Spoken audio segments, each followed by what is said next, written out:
Abertura. Avisos de possibilidades e proibições escritos em diversas línguas. No centro, escrito com letras O de um globo e de uma proibição. Como funciona aí? É um dos momentos mais marcantes Apresentadora da vida Marina de uma Campos. mulher e que merece um cuidado especial. E mais, escolher o método adequado para trazer o filho ao mundo é um direito. No Brasil, mais da metade dos partos são realizados com intervenção cirúrgica por meio da cesárea. A recomendação da Organização Mundial de Saúde é que essa taxa fique entre 10% e 15%. Em países da Comunidade Europeia, a cesárea é exceção. A regra é o parto normal e, em vários lugares, ganhar o bebê em casa é permitido e até incentivado. Na Irlanda, o próprio sistema de saúde do governo oferece essa opção. A Yandara mora em Dublin e vai contar pra gente o que precisou fazer depois que descobriu a gravidez. Yandara, como funciona aí? Globo terrestre. Imagem se aproxima da Irlanda, na Europa. Indicação pontiaguda em Dublin, Irlanda. Bandeira da Irlanda tremulando no mastro. Imagem aérea do centro de Dublin e do grande canal Dock. Oi, meu nome é Yandara, tenho 32 Yandara anos. Cunha, administradora. Sou natural do Rio de Janeiro, mas já moro na Irlanda há mais de 5 anos. Ano passado eu descobri minha gravidez e eu acabei optando por um parto domiciliar, que aí já tem uma diferença com o Brasil, porque aqui é coberto pelo governo.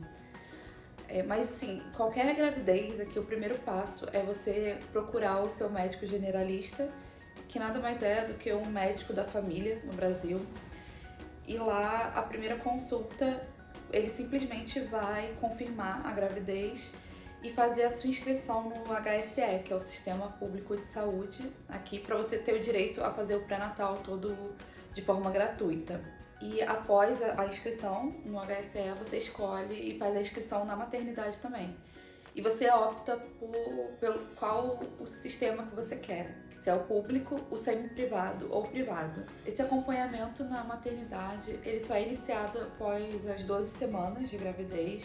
Uma outra diferença também é que aqui não são feitas cesáreas eletivas, não é possível você agendar o seu parto. E eles só costumam fazer cesáreas, geralmente se tem risco para a mãe ou para o bebê. Quando fui buscar maiores informações sobre partos, eu acabei me surpreendendo com a quantidade de violências obstétricas. E a única pessoa que me deu um relato de parto feliz, agradável, tinha tido um parto domiciliar.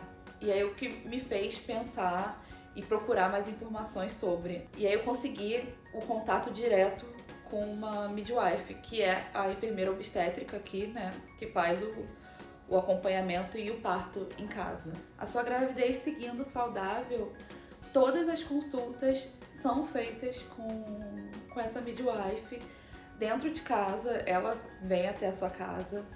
São consultas que eu achei muito mais completas do que se fossem em hospital, porque ela tira todas as suas dúvidas, fica o tempo necessário com você. Vinheta. Como funciona aí? E para falar sobre esse assunto, convidamos a advogada em Direito Médico, Camila Vasconcelos. Doutora Camila, seja bem-vinda ao Como Funciona Aí.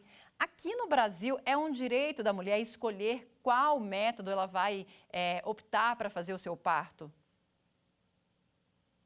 Olha, eu agradeço imensamente o convite de início, Marina. Camila Vasconcelos, E advogada. gostaria de esclarecer que quando nós falamos sobre escolha, nós estamos falando de um contexto eletivo no âmbito da saúde no Brasil. Escolher um procedimento significa poder fazer uma eleição pelo dia. Portanto, nós não estamos falando de circunstâncias que dizem respeito à urgência ou à emergência. E se nós falamos disso, de uma possibilidade de escolha, nós podemos trabalhar uma resolução que nós temos aqui no Conselho Federal de Medicina, que fala sobre a espécie de cesariana a pedido. E eu chamo de espécie porque é uma nomenclatura que foi colocada, que foi posta, e não necessariamente deve ser defendida dessa forma. Isso enseja um debate muito grande, sobretudo no âmbito do direito médico e da bioética.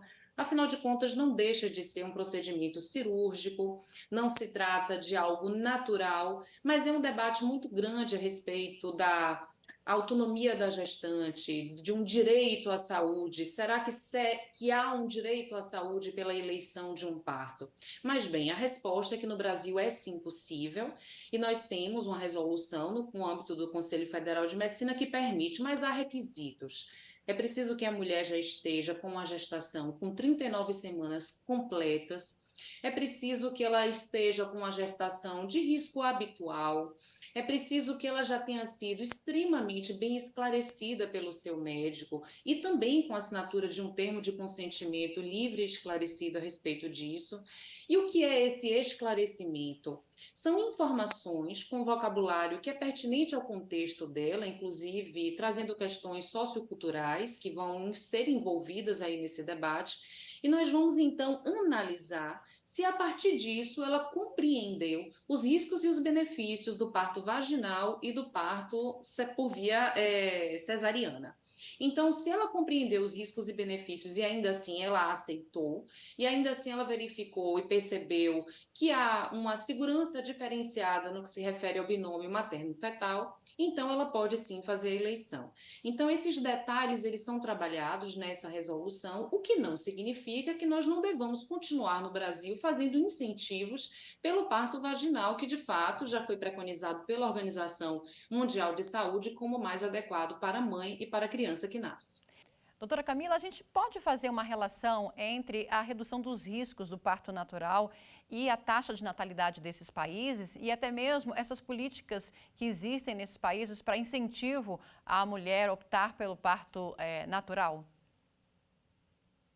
Olha, não Camila há Vasconcelos, necessariamente advogada. uma pesquisa que nos mostre essa correlação imediata sobre a taxa de natalidade. O que já existem são estudos que demonstram um aumento de riscos, né, pela eleição do parto pela via cesariana. Há estudos feitos na Inglaterra, Itália e até mesmo aqui no Brasil, mostrando comparações como gestações com apenas 38 semanas completas e gestações com 39 semanas completas. Se verificou que há uma redução de riscos com a gestação de 39 semanas completas. E por isso também o Conselho Federal de Medicina fez essa alusão em sua resolução. E também quando se compara com partos por via vaginal e por via cesariana, até mesmo com 39 completas, os riscos são muito menores em relação quando acontece um parto pela via vaginal. E que riscos são esses? Riscos de recém-nascidos que são internados em UTIs, logo após o nascimento, riscos de doenças respiratórias, por conta da maturidade mesmo. Essa palavra maturidade pulmonar, que é utilizada, né, por conta dessas patologias, desses contextos, isso é muito elucidado entre os médicos, para nós juristas, quando nós vamos compreender as motivações para a eleição de uma via ou de outra via e as modificações normativas atuais sobre isso. Então, o que a gente analisa é que antes nós tínhamos uma prematuridade muito grande, que levava a internações de recém-nascidos em UTIs por longos períodos, e isso trazia riscos efetivos e, obviamente, pode acontecer o contexto do óbito. E o parto domiciliar aqui no Brasil é permitido? O parto domiciliar no Brasil é permitido, não há nenhuma legislação que contraria esse desejo da mulher, mas nós não temos incentivos pelos sistemas públicos de saúde, a não ser em circunstâncias em que nós temos, inclusive o último incentivo que aconteceu com parteiras tradicionais, em comunidades que têm culturalmente esse hábito mesmo de partos através de parteiras tradicionais e comunidades que têm uma dificuldade também de acesso, ou comunidades indígenas, quilombolas, ribeirinhas, mas não temos no Sistema Único de Saúde um atendimento público no âmbito domiciliar. Isso significa que não há um incentivo efetivamente.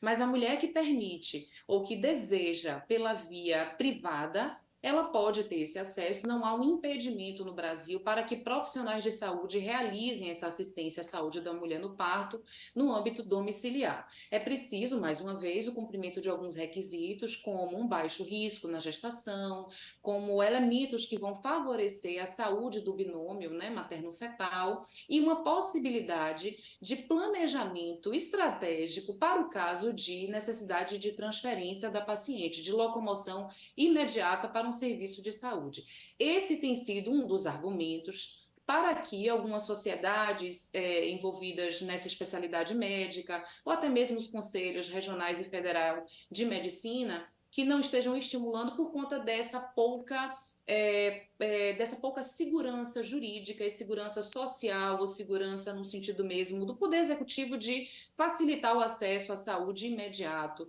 não se poder fazer uma transferência com tanta segurança. Esse é um dos grandes argumentos. Mas havendo toda essa possibilidade, não há nenhum impedimento à mulher para que aconteça o parto domiciliar. Voltamos para a Irlanda e Andara mostra agora como foram os preparativos para a chegada do bebê e como foi realizado o parto dentro de casa. Imagens aéreas. Gran Canal Dock de águas azuis e barcos ancorados. Áreas arborizadas na cidade. Rodovias movimentadas. Estátua da Justiça.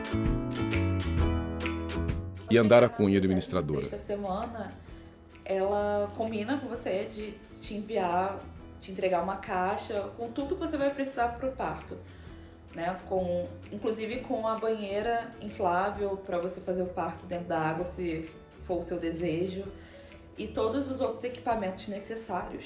Ao entrar em trabalho de parto ativo, é chamada uma outra enfermeira obstétrica para atuar como auxiliar dessa primeira que fez todo o acompanhamento com você. Uma coisa que me deixou bem segura é que a qualquer momento eu podia desistir do parto em casa, né?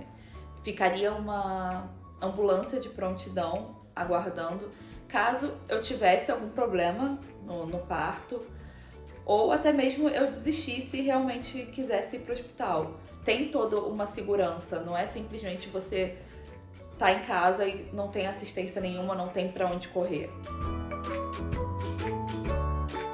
No dia do parto, do meu parto pelo menos, saiu tudo como planejado, deu tudo certo. E foi realmente o que me fez optar pelo home birth. O aconchego de estar dentro da minha casa, com meu marido o tempo inteiro, podendo estar presente. Porque, além disso, se eu tivesse ficado no hospital, ele não poderia dormir comigo, por exemplo. Estando tudo certo com o bebê, após uns 5 dias, você precisa ir no hospital. Tem todo um check-up realmente feito por uma equipe médica, para saber se está tudo certinho com o bebê, se ele está saudável e não tem nada que se preocupar. E Andara brinca com o bebê no colo. Vinheta, como funciona aí? Doutora Camila, a gente viu a preocupação da Yandara com a violência obstétrica. Fala pra gente um pouco o que é essa violência e se existe algum organismo internacional que trata desse assunto, que recebe denúncias e que pode julgar casos de violência obstétrica. Nós não temos aqui no Brasil uma tipificação. Camila Vasconcelos, advogada. Sobre isso. É algo que diz respeito a quaisquer profissionais de saúde, mas no âmbito internacional nós temos mesmo a Convenção sobre a Eliminação de Todas as Formas de Discriminação contra a Mulher, que possui um comitê e que pode receber de fato denúncias a respeito de questões assim acontecidas nos países signatários. E nós temos casos, inclusive no Brasil, sobre isso, caso que ficou conhecido no Rio de Janeiro, em que houve um descumprimento sinalizado para esse comitê, um descumprimento do direito ao acesso à justiça, do direito à saúde e também do direito à vida. Mas, de fato, é algo que nós podemos pensar de que maneira nós vamos aplicar aqui dentro do Brasil, e os médicos, em geral, ficam bastante preocupados com essa nomenclatura violência obstétrica, porque há uma ligação direta à obstetrícia mesmo, como algo violento, de fato, não é o preconizado por todos. Mas, sim, essa nomenclatura é posta.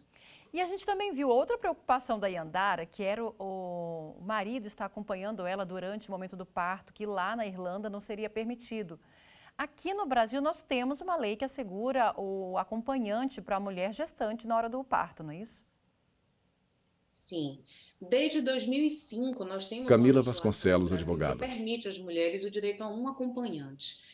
E, de fato, alguns cenários ainda são desfavoráveis à aplicação dessa norma, e os argumentos de diversos profissionais de saúde dizem respeito a questões estruturais, como, por exemplo, o sigilo, quando nós temos diversas mulheres em trabalho de parto no mesmo ambiente, em que há, por exemplo, acompanhantes de outras que podem assistir a situações em que uma mulher está desnuda ou algo assim. Mas se nós conseguirmos aplicar, de fato, os cenários de resguardo, as imagens, ao sigilo, e situações em que for mais favorável, nós temos todo o aparato legal para o cumprimento desse direito. E é preciso que ele, de fato, seja cumprido. Vamos fazer agora um breve intervalo e voltamos já. Vinheta de transição, estamos apresentando Como Funciona Aí. Vinheta de transição, no centro, Como Funciona Aí.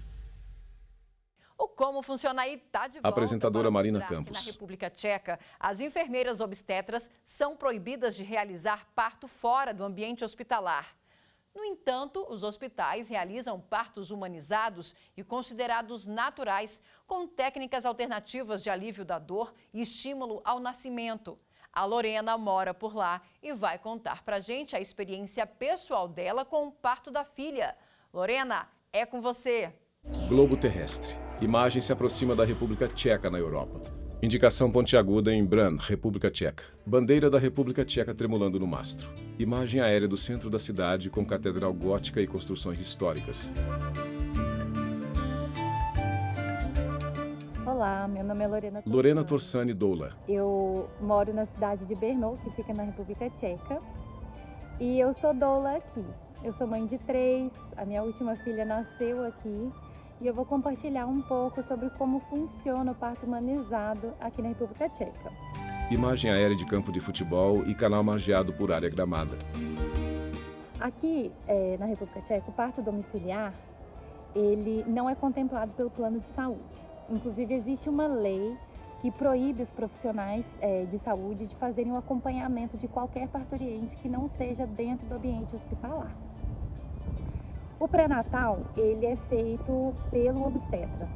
E o parto, ele é feito pela parteira, pela enfermeira obstétrica que tiver de plantão lá no momento. O parto natural, ele é super incentivado aqui dentro do ambiente hospitalar mesmo. A cesárea aqui é mesmo em último caso e tem que ter indicação médica. Por aqui, o espaço de parto, a sala de parto, ela tem um aspecto mais humanizado. Quando você entra no quarto, geralmente as cores não são só brancas, né? As cores da parede. Tem a bola de pilates disponível, existe o quarto com banheira disponível e o hospital ele aceita que você leve para a sala de parto itens da sua casa. É permitido colocar som, às vezes eu coloco lâmpada de sal, as luzes são diminuídas, fica um ambiente mais penumbra. Tem um atendimento assim de métodos não farmacológicos muito legais que é feito todo pelo hospital. Banho de assento, por exemplo, eles oferecem para parturiente, que também dá um auxílio ali no gerenciamento da dor. Existe o corte tardio do cordão, onde a mulher pode estar ela mesma sentindo o cordão umbilical para ver se ele já parou a pulsação. E só aí, é feito o corte. Tem a opção do pai estar cortando, a própria doula, às vezes, se for do desejo da mulher, pode estar fazendo o corte do cordão, que é um momento muito legal. Vinheta, como funciona aí? Voltamos a falar com a advogada em direito médico, Camila Vasconcelos. Doutora Camila, aqui no Brasil a gente tem uma política nacional de humanização. Quais as iniciativas que o Sistema Único de Saúde oferece para a mulher? Olha, atualmente, as maiores iniciativas, elas têm, de fato, preconizado Camila uma Vasconcelos, necessária advogada. conscientização da população e modificação de comportamento mesmo. No âmbito do serviço público, tem se preconizado a Rede Cegonha e um projeto que é o do parto adequado no âmbito privado. Mas todos esses projetos, todas essas iniciativas, elas tendem a fazer essa aproximação e essa maior comunicação entre a mulher e os seus desejos e os profissionais de saúde. E isso é que tem a ver com a ideia da humanização, né? Essa empatia entre profissionais, uma maior segurança da mulher a respeito do local, para onde ela vai se dirigir no momento em que ela estiver entrando em trabalho de parto. Então, toda essa segurança, que é o oposto do que se percebe como alguém que se sente sofrendo uma violência por não estar sendo assistida pelo Estado. Então, a proposta de humanização é uma proposta mesmo de amparo, de resguardo da mulher. E existem tratados ou leis internacionais que tratam dessa obrigatoriedade de humanizar esse momento do parto? Nós temos diversos incentivos nesse âmbito internacional. E, sendo bioeticista, eu preciso fazer alusão à Declaração Universal sobre Bioética e Direitos Humanos, que fala sobre a autonomia, e a autonomia da mulher, nesse caso, deve ser preconizado, o seu direito de consentir. A humanização, ela trabalha nesse sentido, no sentido de perceber os riscos e benefícios, esclarecê-los. Então, nós temos diversos documentos internacionais e a grande proposta é fazer valer o princípio da dignidade da pessoa humana. E os direitos humanos que foram também já bastante adquiridos em 1948 mesmo, e de lá para cá, diversas convenções e tratados que foram assinados. Voltamos agora para a República Tcheca, que a Lorena vai mostrar que a mulher gestante pode receber ajuda de uma profissional que oferece apoio emocional e físico. É a chamada doula, profissão que ela abraçou e atua por lá. Sequência de imagens aéreas. Grande parque arborizado no centro da cidade. Construções urbanas modernas. Centro histórico da cidade. Apesar da profissão da doula ser... Lorena Torsani, doula. A profissão não é regulamentada pelo país. Então, o acompanhamento ele é feito como assistente pessoal. Tecnicamente, a doula entra como assistente pessoal. Dentro da sala de parto é permitido o acompanhamento da doula, mais um acompanhante.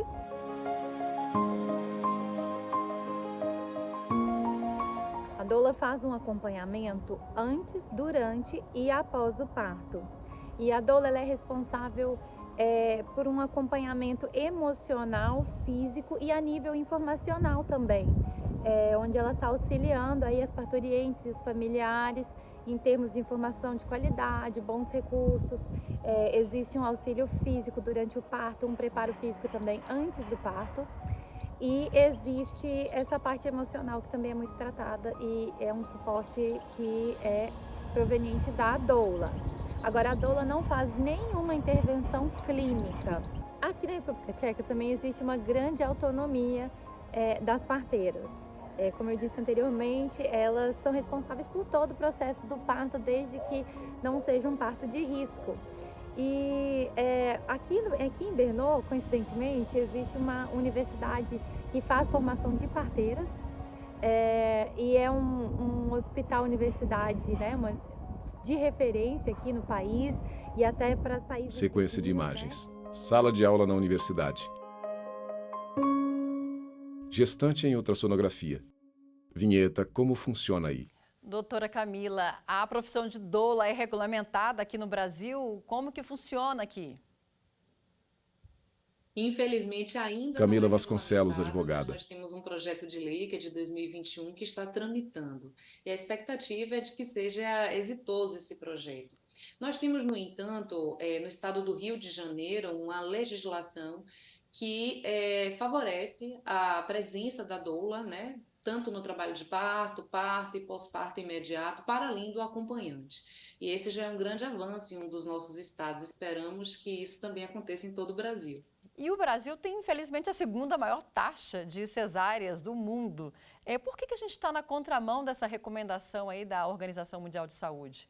Olha, esse é um debate que nós precisamos fazer com a nossa população e tem a ver com esse processo de tecnologização da medicina, de supervalorização das tecnologias. Se nós formos olhar os êxitos em relação ao que é mais saudável, nós temos de fato um parto por via vaginal. Mas ainda é preconizado no nosso país que o direito à autonomia da mulher diz respeito também ao direito de não sentir dor, ao direito de eleger o momento do nascimento do seu filho. Esse é um debate que a gente precisa fazer, daí então que eu trago como algo que é da ordem do esclarecimento mesmo, da conscientização. Então, nós temos um processo de enaltecimento do que é cientificizado e tecnologizado no âmbito do parto e precisamos conversar um pouco mais do que vinha a ser necessariamente esse exercício da autonomia da mulher nesse momento de escolha e nascimento de seu filho. A doula no Brasil, ela pode realizar o parto? Camila Vasconcelos, advogada. Ela não tem, assim como outros profissionais de saúde, não tem necessariamente uma permissão legal por conta de todo um debate que é feito a respeito da lei do ato médico, que vem a ser necessariamente este momento do parto e acompanhamento e as competências profissionais para isso. Então, ela não pode substituir o atendimento clínico. Então, a doula ela tem as suas atividades específicas da área que diz respeito a esse acompanhamento, a esse apoio da mulher, mas a atuação clínica, a atuação enquanto profissional de saúde que está de fato assistindo à saúde da mulher, não diz respeito às competências da doula. Mas esse também é um grande debate que tem acontecido no nosso país. Doutora Camila, muito obrigada pelas explicações aqui no nosso programa. E a gente fica por aqui preparando a nossa próxima viagem. Siga a gente nas nossas redes sociais. Estamos no YouTube, no Instagram, no Twitter e no Spotify. É só digitar @Rádio e TV Justiça que você encontra o nosso conteúdo. Até a próxima. Tchau. Créditos finais. Direção Diogo Ramos. Produção Caio Baltazar. Apresentação Marina Campos. Edição de texto Marina Campos. Cabelo e maquiagem Kelly Raridade. Assistência de estúdio Emerson Oliveira, Joel Ribeiro e Sávio William. Operação de TP Ricardo da Costa. Iluminação Ítalo Cândido. Operação de áudio Anderson Oliveira. Operação de sistemas Orlando Filho. Edição de pós-produção Paulo Mendonça. Videografismo Leonardo Veloso. Núcleo de programação Rosa Wazen. Núcleo técnico Fábio Guedes. Núcleo de produção de programas Flávia Soledade. Supervisão Coordenadoria de Gestão da TV e Rádio Justiça, Secretaria de Comunicação Social, STF. Realização Rádio e TV Justiça 2023.